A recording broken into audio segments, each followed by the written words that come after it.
नमस्कार, मुद्दे की बात में आपका स्वागत है। मैं हूं मनोज मनु। परिवहन विभाग के पूर्व आरक्षक सौरभ शर्मा के मामले में हर दिन कुछ ना कुछ नए खुलासे हो रहे हैं, जिसे इंडिया न्यूज लगातार दिखा रहा है। इंडिया न्यूज आज एक और बड़ा एक्सक्लूसिव खुलासा करने जा रहा है। आपको याद होगा कि हमने कुछ दिन पहले अपनी टीवी स्क्रीन पर एक कनेक्शन दिखाया था। वो सारे कनेक्शन सौरभ शर्मा से जुड़े हुए थे। उस कनेक्शन में हमने ग्राफिक के जरिए एक पूर्व मंत्री का कनेक्शन दिखाया था। हालांकि उस ग्राफिक्स में उस पूर्व मंत्री का चेहरा नहीं था, लेकिन हमने दावा किया था कि जब सही समय आएगा तो उसका भी खुलासा करेंगे कि आखिर वो पूर्व मंत्री है कौन। तो आज हम इंडिया न्यूज पर सौरभ शर्मा के मामले में एक बड़ा खुलासा करने जा रहे हैं कि वो पूर्व मंत्री कोई और नहीं बल्कि बीजेपी नेता नरोत्तम मिश्रा है। मध्य प्रदेश के पूर्व गृह मंत्री और उस समय के लोक स्वास्थ्य परिवार कल्याण मंत्री नरोत्तम मिश्रा। जी हां, आप सही सुन रहे हैं। आप नरोत्तम मिश्रा ने सौरभ शर्मा की नौकरी के लिए सिफारिशी पत्र लिखा था और यह पत्र 12 अप्रैल 2016 को जारी किया गया, जिसकी कॉपी भी इस वक्त आप टीवी स्क्रीन पर देख सकते हैं और मेरे साथ मौजूद है। मैं आपको यह पत्र पढ़कर सुनाता हूं। असल में एक स्क्रिप्ट होती है कि किस तरीके से अधिकारियों को बोला जाता है, फिर वो पत्र लिखा जाता है। मैं आपको बता दूं, ये लेटर हेड है डॉक्टर नरोत्तम मिश्रा। उस समय वो लोक स्वास्थ्य परिवार कल्याण चिकित्सा शिक्षा आयुष भोपाल गैस त्रासदी राहत एवं पुनर्वास संसदीय कार्य विभाग के मंत्री थे, कैबिनेट मंत्री थे। इसमें क्या लिखा है वो आयुक्त को लिखते हैं, आयुक्त लोक स्वास्थ्य एवं परिवार कल्याण को लिखते हैं। इस पत्र की दिनांक है 12/4/2016। श्री सौरभ शर्मा स्वर्गीय श्री राकेश शर्मा, पुत्र स्वर्गीय श्री राकेश शर्मा, निवासी 47 विनयनगर सेक्टर 2 ग्वालियर का आवेदन मूलतः 6 पत्रों के साथ संलग्न है, जिसमें इन्होंने अपने पिता डॉक्टर राकेश कुमार शर्मा, जो कि डीआरपी लाइन चिकित्सालय ग्वालियर में स्वास्थ्य अधिकारी के पद पर पदस्थ थे, का निधन दिनांक 20/11/2015 को सेवा के दौरान होने के कारण ग्वालियर जिले में तृतीय श्रेणी के किसी भी रिक्त पद या संगठनक रिक्त पद पर योग्यता अनुसार अनुकंपा नियुक्ति दिए जाने का अनुरोध है। अतः श्री सौरभ शर्मा को उपरोक्तानुसार अनुकंपा नियुक्ति दिए जाने के संबंध में कार्रवाई करें। ऐसे बहुत सारे, सौरभ शर्मा के अलावा ऐसे बहुत सारे उस समय के तत्कालीन स्वास्थ्य मंत्री नरोत्तम मिश्रा के कार्यालय में उनके ऑफिस में बहुत सारे आवेदन अनुकंपा नियुक्ति के पड़े थे। सरकार में भी नहीं पड़े थे, लेकिन बाकी के पर ध्यान न करते हुए सौरभ शर्मा के सिफारिश के लिए उनकी नियुक्ति किए जाने को लेकर ये देखिए मंत्री महोदय ने पत्र लिखा है। इस पत्र की कॉपी मेरे पास मौजूद है। ठीक है, अब जब ये पत्र की कॉपी लिख दी गई तो ये सब स्क्रिप्ट होती है साहब, ये सरकार की स्क्रिप्ट होती है। तो ये सरकार की स्क्रिप्ट होती है, तो इसमें नियुक्ति के लिए कोई पद रिक्त नहीं है। वो पत्र वहां से आ गया और इसमें चला गया। ये मुख्य चिकित्सालय ग्वालियर जिला ने पत्र लिख दिया। किसको लिखा? स्वास्थ्य आयुक्त महोदय को। असल में मंत्री जी ने लिखा कमिश्नर हेल्थ को। कमिश्नर हेल्थ ने वो पत्र लिख दिया जिला मुख्य चिकित्सा अधिकारी को, और वहां से गया कि साहब कोई पद ही रिक्त नहीं। मैं दावे के साथ कहता हूं कि स्वास्थ्य विभाग में हमेशा पद खाली रहते हैं। यह सब एक स्क्रिप्ट है। उन्होंने क्या लिखा? नरोत्तम मिश्रा जी ने पत्र लिखा कमिश्नर हेल्थ को। कमिश्नर हेल्थ ने पत्र लिखा ग्वालियर मुख्य चिकित्सा स्वास्थ्य अधिकारी को, और मुख्य चिकित्सा स्वास्थ्य अधिकारी ने सीधा पत्र लिख दिया कमिश्नर वापस लोक स्वास्थ्य परिवार को। वो क्या कहते हैं? जिला चिकित्सा अधिकारी क्या कहते हैं? अनुकंपा नियुक्ति बाबत आवेदन पत्र जो आपका आया था। निवेदन है कि डॉक्टर आर के शर्मा चिकित्सा अधिकारी के पद पर सिविल डिस्पेंसरी इतने इतने में तैनात हैं। उनकी जो है देहांत हो गया था, 20/11 को देहांत हो गया। स्वर्गीय डॉक्टर आर के शर्मा की मृत्यु उपरांत पुत्र सौरभ शर्मा, पुत्र श्री राकेश शर्मा निवासी इतना योग्यता अनुसार तृतीय श्रेणी के पद अनुकंपा नियुक्ति प्रदान किए जाने के लिए अनुरोध किया गया है आपके द्वारा, कमिश्नर के द्वारा। वर्तमान में जिले में अनुकंपा नियुक्ति हेतु सहायक वर्ग 3 का कोई पद रिक्त नहीं है, अतः प्राप्त अनुकंपा नियुक्ति आवेदन पत्र मूल पत्रों के साथ संलग्न है। अन्यत्र क्या लिखते हैं, अन्यत्र तृतीय श्रेणी के पद पर अनुकंपा नियुक्ति की कार्रवाई हेतु पत्र के साथ संलग्न अनुशंसा सहित प्रेषित। मतलब ये भी कहते हैं कि यहां पर नहीं है, इनकी नियुक्ति कहीं और की जाए। स्क्रिप्ट देखिए साहब, अब जब मंत्री जी सिफारिश कर रहे हैं और उनके पास नहीं है विभाग का, तो स्वाभाविक तौर पर इन्होंने परिवहन में प्रयास किया। अब आपको बता दूं कि सौरभ शर्मा जिनकी की आयु 47 साल थी, जब यह हुआ तो फिर पत्र लिखा गया परिवहन विभाग को और सरकार के प्रयासों से यह पत्र वहां चला गया, और यह पत्र जब वहां चला गया तो फिर इनकी नियुक्ति का आदेश निकला, और वो पत्र भी मेरे साथ मौजूद है। ये पत्र भी मेरे पास मौजूद है, जिनकी नियुक्ति हो गई शैलेंद्र श्रीवास्तव, जो उस वक्त के परिवहन आयुक्त थे।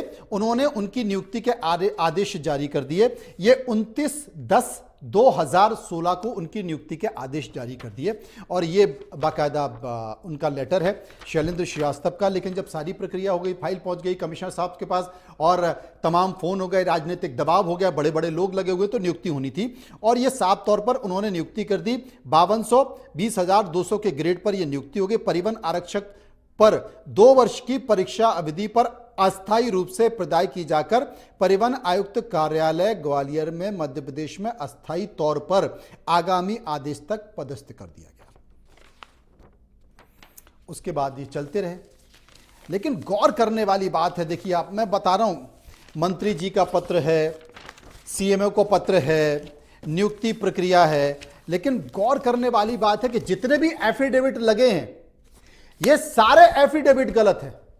इनमें जितने भी बातों का जिक्र किया गया, परिवार में अगर किसी एक व्यक्ति की नौकरी लग जाती है, सरकारी नौकरी लग जाती है, तो आपको नहीं मिलती है जॉब। लेकिन सौरभ के बड़े भाई की नौकरी सरकारी छत्तीसगढ़ में लग गई, और इस बात को छुपाया गया, झूठे एफिडेविट दिए गए।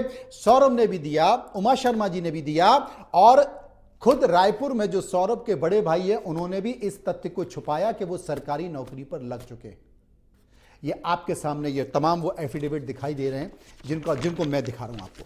तो आप कल्पना कीजिए कि जब कायनात चाहती है ना, जब सरकार में ऊपर बैठा कोई बड़ा व्यक्ति चाहता है, तो कैसे धड़ल्ले से आपकी फाइलें निकलती हैं। आप जरा जानकारी निकाल लीजिए कि कितनी अनुकंपा नियुक्ति की एप्लीकेशन मंत्री महोदय के यहां पर पड़ी हुई है, कितनी सरकार के पास पेंडिंग पड़ी हुई है, और उनके पास अनुकंपा नियुक्ति नहीं हो पा रही।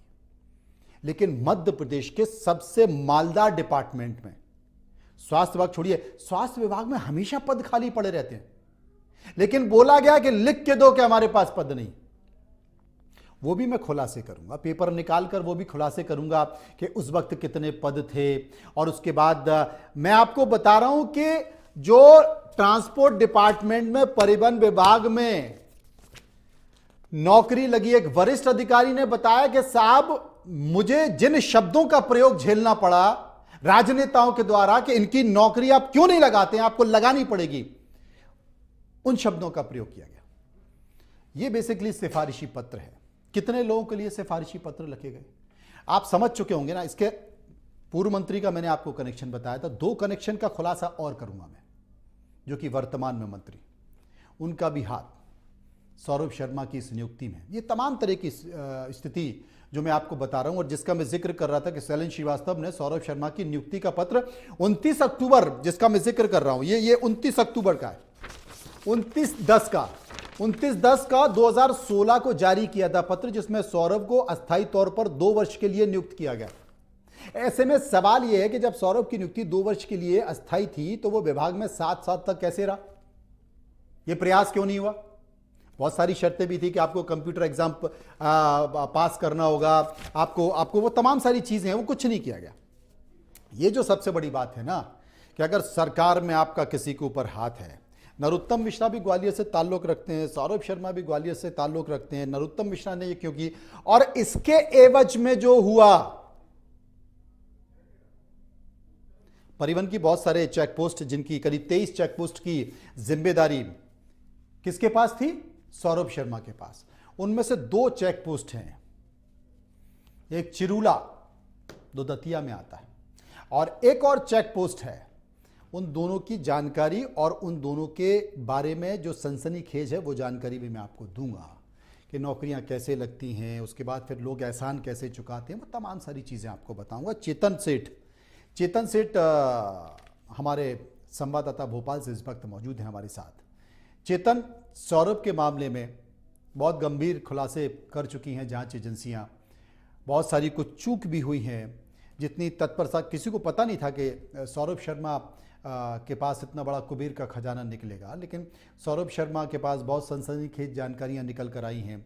अब तो ये तक जानकारी चल रही है कि उनके पास कोई लिस्ट है, एक सूची है जिसमें वो कहाँ कहाँ कितने लोगों को पैसा देता था, उसकी भी जानकारी है। और वो जब आएगी तो होश उड़ जाएंगे लोगों के।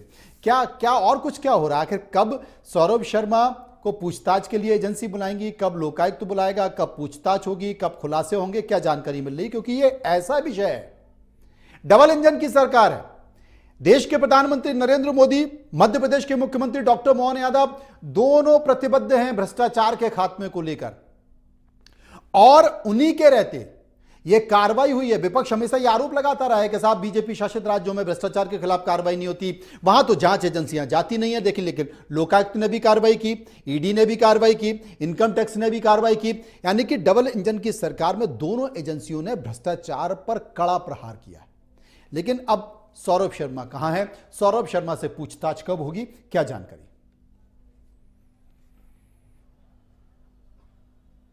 देखिए, जिस तरीके से सौरभ के मामले में अलग अलग अपडेट आ रहे हैं, आईटी, लोकायुक्त और ईडी ने जो कार्रवाई की उसमें तमाम चीजें सामने आई हैं कि अब तक सौरभ के पास 100 करोड़ से ज्यादा की संपत्ति की चीजें सामने आ चुकी हैं। इसके अलावा मध्य प्रदेश की तमाम इलाकों में जो उसकी प्रॉपर्टी है, इसके अलावा दुबई में जो उसका बिला है उसकी भी चर्चा है। तो ऐसे में चर्चा है कि सौरभ के पास लगभग 500 करोड़ रुपए की संपत्ति है। मध्य प्रदेश का सबसे भ्रष्ट पूर्व आरटीओ का आरक्षक सौरभ शर्मा ग्वालियर का रहने वाला था। चूंकि जिस तरीके से आपने जिक्र किया कि नरोत्तम मिश्रा ने अपनी नोट सीट पर उसको पहले स्वास्थ्य विभाग में लाना चाहते थे, लेकिन ये पूरा खेल भोपाल से चला, ग्वालियर और भोपाल का पूरा खेल चला। सौरभ नरोत्तम मिश्रा से मिले, नरोत्तम मिश्रा ने नोटशीट मध्य प्रदेश के परिवहन, जो मध्य प्रदेश के स्वास्थ्य विभाग के आयुक्त हैं, उनके लिए लिखी। ग्वालियर के जो सीएमएचओ हैं उनने भी पत्र लिखा, ग्वालियर के जो कलेक्टर हैं उनने भी पत्र लिखा। तो तमाम चीजें ऐसी रही कि इसमें कि मध्य प्रदेश के जो तत्कालीन मंत्री हैं नरोत्तम मिश्रा, वो चाहते थे कि सौरभ शर्मा की नियुक्ति उनके विभाग में ना होते हुए अन्य विभाग में हो, क्योंकि अनुकंपा नियुक्ति का अगर आंकड़ा देखा जाए तो तमाम ऐसी चीजें पड़ी हैं जहां पर मध्य प्रदेश का उनके आम विभाग में ना होते हुए अन्य विभाग में नहीं, परिवहन में ही हो, परिवहन में ही हो। मध्य प्रदेश के हर कर्मचारी का ख्वाब होता है परिवहन में जाना, क्योंकि परिवहन में जो खेल है ना वो कहीं नहीं। अब तो देख लिया लोगों ने कि भाई 60 से, मतलब सौरभ शर्मा 2016 में उनकी नियुक्ति हुई, 2023 में उन्होंने इस्तीफा दे दिया और उसके बाद इतनी सारी शिकायतें इस बीच आई, इस्तीफा तो उनको देना ही था खैर। लेकिन आप कल्पना कर सकते हैं कि इतने छोटे से पीरियड में सौरभ शर्मा, अभी तक तो एजेंसियों ने खुलासा कर दिया करीब 90 करोड़ के आसपास, बीच में ये हुआ कि 23 करोड़ की अचल संपत्ति मिली है, लेकिन बाद में फिर दूसरे दिन एजेंसी की तरफ से एक मैसेज आ गया कि नगद 23 करोड़ रुपए मिले हैं, बाद में उसे डिलीट कर दिया, पता चला कि कुल संपत्ति उसी के आसपास है। तो 90 करोड़ का तो खुलासा हो चुका। ये तो वो है जो सीधी सीधी बहुत ज्यादा हाथ पर नहीं मारे एजेंसी ने। अभी तो बहुत सारी ऐसी संपत्तियां हैं, करीब 400-500 करोड़। दुबई की बात लोग कर रहे हैं कि दुबई में कुछ संपत्ति है। एजेंसियां इस बात का खुलासा करेंगी या हालांकि ये पुष्टि नहीं हो पाई है, लेकिन आप सोचिए कि इतने कम पीरियड में 16 से लेकर 2023 में अगर नौकरी की पूरी सैलरी जोड़ ली जाए, उसके पक्ष जोड़ लिए जाए, तो पूरा मिला के 60-70 लाख से ज्यादा नहीं हो सकता। लेकिन 90 करोड़ तो अभी तक जांच एजेंसियों को पता चल चुका है, अभी छानबीन शुरू नहीं हुई है। और 400 करोड़ की बात लोग कर रहे हैं, विदेशों में संपत्ति की बात कर रहे हैं, वो तो धीरे धीरे सामने निकल कर आएगा। तो हर आदमी परिवहन में आना चाहता है, लेकिन ऐसा सिफारिशी पत्र हर किसी के पास नहीं होता। और सिफारिशी पत्र के साथ जो पूरी एनर्जी लगाकर मध्य प्रदेश में ये जो पत्र है, जो हमारे मध्य प्रदेश के सम्माननीय पूर्व स्वास्थ्य मंत्री ने लिखा है, 12/4/2016, अगर 12/4/2016 के पहले मध्य प्रदेश की सरकार में अनुकंपा नियुक्तियों के लिए अगर आवेदन निकाल लिए जाएं, तो बाकी के आवेदन जो इसके पहले के आवेदन लगे हैं, या जो सौरभ के पिताजी राकेश शर्मा जी का जो देहांत हुआ था, राकेश शर्मा जी के देहांत के पहले बहुत सारे लोगों के सरकारी कार्य करते हुए देहांत हो गए हैं, उनकी अनुकंपा नियुक्ति के मामले इतने सालों से पेंडिंग डले हैं, उनके लिए तो किसी ने सिफारिशी पत्र नहीं लिखा। नरोत्तम मिश्रा साहब ने लिख दिया। लंबी कहानी, बाद में चर्चा करेंगे। आप अपनी बात पूरी कीजिए चेतन।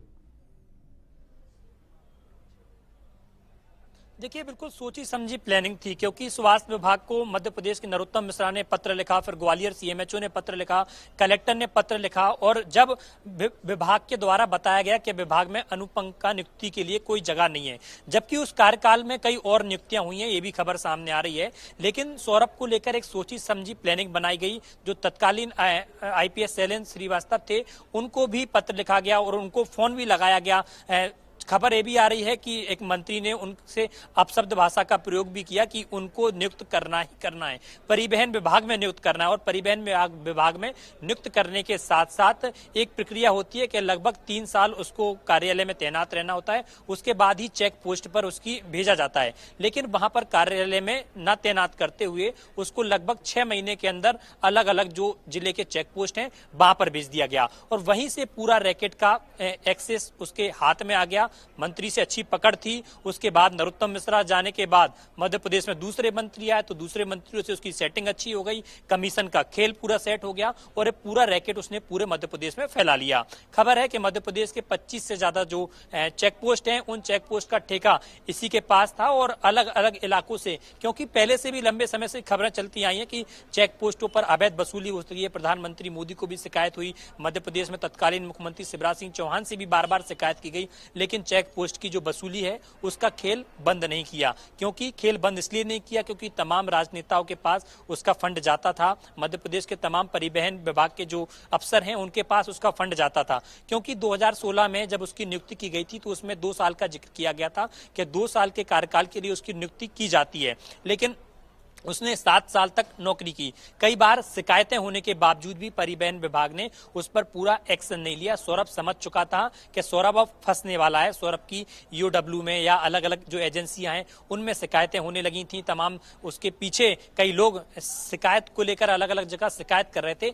यही उसको संदेह था कि अब वो बुरी तरीके से फंसने वाला, तो उसने सोचा कि इससे अच्छा है कि अब नौकरी छोड़ दें। चूंकि एक प्रक्रिया होती है, 20 साल की एक प्रक्रिया होती है कि आप शासकीय नौकरी में 20 साल नौकरी करते हैं, उसके बाद वीआरएस ले सकते हैं, लेकिन सौरभ को 7 साल में वीआरएस दे दिया गया। लेकिन सबसे बड़ी बात यह है कि सौरभ का मामला आज लगभग 10 दिन से ऊपर हो गए हैं, और इतनी सब खुलासे होने के बावजूद भी मध्य प्रदेश का परिवहन विभाग अब तक नहीं जागा, और सौरभ पर अब तक किसी भी तरह की कार्रवाई नहीं की गई। क्योंकि सौरभ की मां ने जिस तरीके से जो एफिडेविट लगाया था वो फर्जी था, सौरभ के भाई ने जो लगाया एफिडेविट वो फर्जी है, अलग अलग जो लेटर लिखे गए वो फर्जी हैं, और तत्कालीन जो लोगों ने सौरभ को लेकर नोटशीट लिखी, पत्र लिखी, फोनबाजी की, उसको लेकर अब तक ना तो सौरभ पर कोई जांच बिठाई गई, ना सौरभ पर कोई कार्रवाई की गई। यानी कि संदेह के तौर पर, साफ तौर पर कहा जा सकता है कि मुख्यमंत्री मोहन यादव ने भले ही अभी हाल ही में एक बयान दिया था कि पार्टी इधर का हो या उधर का, मध्य प्रदेश में भ्रष्टाचारी को कोई जगह नहीं दी जाएगी, मध्य प्रदेश के भ्रष्टाचारी को कठोर कठोर कार्रवाई उस पर की जाएगी। चेतन, मेरी जहां तक जानकारी है बहुत गंभीरता से इस पूरे मामले पर एजेंसी काम कर रही है, इनकम टैक्स काम कर रहा है और प्रवर्तन निदेशालय भी काम कर रहा है, वो सारी चीजें आ गई हैं। सवाल जो सबसे बड़ा है कि सौरभ के पास जो लेखा जोखा है, असल में जितने भी लोग उसके संपर्क में थे, जितने भी राजनीतिक लोग उनके संपर्क में थे, जितने भी ऐसे लोग जिन्होंने सौरभ के ऊपर एहसान किया और सौरभ उनके एहसानों को चुका रहा था, वो सारे के सारे एहसान एक डायरी में लिखे हुए और बाकायदा हर महीने वो एहसान चुका रहा था। वो बहुत सारे लोगों को महीने के महीने पैसा डिस्ट्रीब्यूट भी करता था। अगर मुझे लगता है कि ग्वालियर और उसके सभी ठिकानों पर एक साथ छापेमारी मिलती तो शायद इतनी बड़ी रकम मध्य प्रदेश के इतिहास में कभी नहीं मिलती जितनी मिलती, लेकिन वहाँ चूक एजेंसी से हुई। वो तो इनकम टैक्स ने 52 लाख रुपए की 52 किलो की जो गाड़ी पकड़ी है, वो वाकई चौंकाने वाला तथ्य था। लेकिन जहाँ तक मेरी जानकारी है, एजेंसियाँ इस पर बहुत गंभीरता से काम कर रही हैं और एजेंसियां कड़ी जोड़ने की कोशिश कर रही है। सौरभ के पास जितने भी उनको डॉक्यूमेंट्स मिले हैं, दस्तावेज मिले हैं, क्योंकि जो चेतन गौर है, चेतन गौर ने सौरभ की पूरी मोडस ऑपरेंडी को बता दिया है एजेंसी को। यह भी बता दिया है कि वो किस किस तरीके से काम करता था, किन किन के संपर्क में रहता था और उसका मुख्य काम कैसा था और वो डिस्ट्रीब्यूट भी पैसे कैसे करता था, ये सब बता दिया है। जहां तक सवाल है दबाव बनने का, तो आने वाले समय में हो सकता है कि चेतन जो गौर है वो सरकारी गवाह भी बन जाए। बहुत सारी चीजें आने वाले समय में जिस तरीके से दबाव है, क्योंकि अभी तक जितने भी लोग जो संपर्क में थे, जो आका थे सौरभ के, उसने सौरभ से कहा है कि तुम अभी दूर रहो, अभी छुपे रहो, आने की जरूरत नहीं है, हम बताएंगे। लेकिन सौरभ ने साफ तौर पर यह चेतावनी दे दी है कि अगर मैं डूबूंगा तो आप भी डूबोगे, आप बचोगे नहीं, क्योंकि सारे तथ्य, सारे पेपर, सब कुछ उसने एविडेंस के तौर पर अपने पास रखे हैं कि उसने कब किसको कितना पैसा दिया है। इसलिए एजेंसियां सारी कड़ी को जोड़ने की कोशिश कर रही हैं। सारी चीजें सौरभ के पास है। कोशिश ये की जा रही है कि ईडी या लोकायुक्त तो सौरभ को गिरफ्तार ना करे, उससे पहले उसको अग्रिम जमानत मिल जाए। कोशिश की जा रही है कि जितना ज्यादा इस लंबे को खींचा जाए। लेकिन यह आपको बता दूं कि सौरभ देश के अंदर है, सौरभ तमाम अपने आकाओं के संपर्क में है और इस बात की जानकारी भी एजेंसियों के पास है। तो यह मामला दबने वाला नहीं है। बस इतना सा है कि सौरभ के पास जो सबूत हैं, उन सबूतों के साथ सौरभ किस तरीके से एजेंसी के पास पहुंचता है। अगर सौरभ को यह लगा कि वो बचने वाला नहीं है, वो फंसने वाला है, देखिए सौरभ के पास जितनी भी संपत्ति मिली है वो तो भ्रष्टाचार अधिनियम के तहत निकल कर आएगी, उसे जेल भी होगी, उसे गंभीर सजा भी होगी। इंतजार केवल इतना किया जा रहा है, सौरभ भी देख रहा है कि क्या मैंने जिन लोगों के लिए किया वो मेरी मदद करते हैं कि नहीं करते, मुझे बचाते हैं कि नहीं बचाते। और अगर नहीं बचाया तो भोपाल से लेकर दिल्ली तक इतने नाम सामने आएंगे कि मध्य प्रदेश के लोगों ने कभी सोचा भी नहीं होगा। चेतन, बिल्कुल, देखिए इसी बात से अंदाजा लगा सकता है, जब तत्कालीन केंद्र में जो मंत्री थे नितिन गडकरी, उनने भी मध्य प्रदेश में एक पत्र लिखा था, उस पत्र के बाद भी कोई कार्रवाई नहीं की गई। यानी कि मोदी कैबिनेट का इतना बड़ा मंत्री, देश का इतना बड़ा राजनेता, मध्य प्रदेश के मुख्यमंत्री और सीएस इकबाल सिंह बैस को अगर पत्र लिख रहा है तो उस पत्र को गंभीरता से अगर ले लिया जाता, उस समय अगर जांच कर ली जाती तो इतना बड़ा आजकांड नहीं होता। और उस पत्र को जो रद्दी के गत्ते होते हैं वहां पर एक तरफ फेंक दिया गया, उसमें कोई जांच नहीं की गई। यही कारण था कि सौरभ के पीछे जो बड़े थे, बड़े आकाओं का संरक्षण सौरभ को था। तो सौरभ को भी लग रहा था कि मध्य प्रदेश के जिन लोगों के हाथ में मध्य प्रदेश की कमान है, जो लोग मध्य प्रदेश को चला रहे हैं, मध्य प्रदेश को आगे बढ़ा रहे हैं, जब इन लोगों का हाथ मेरे ऊपर है तो मेरा कोई बाल बांका भी नहीं कर सकता।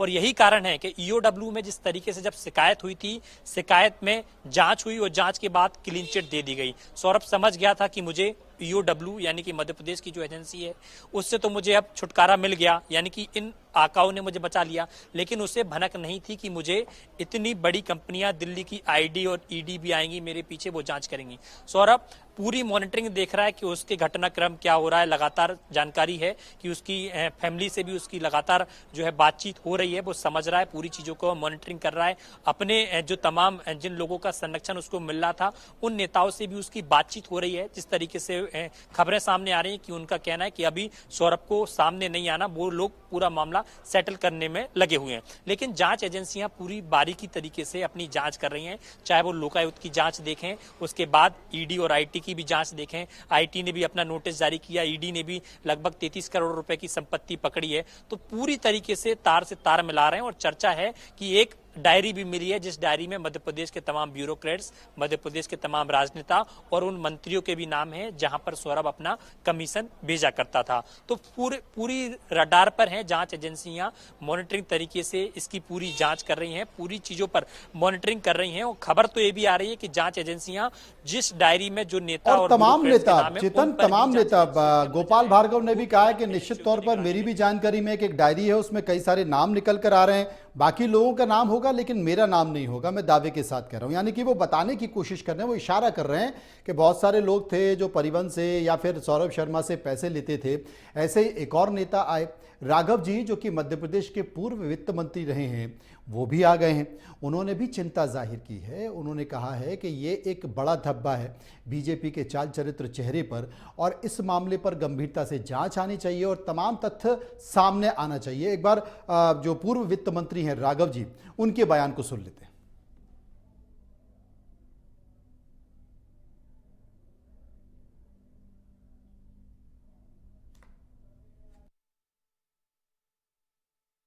वहाँ का देखा है, बड़ा इसको लेकर क्या बड़ा गंभीर मामला है, बड़ा मंत्रियों पर उंगली उठ रही है।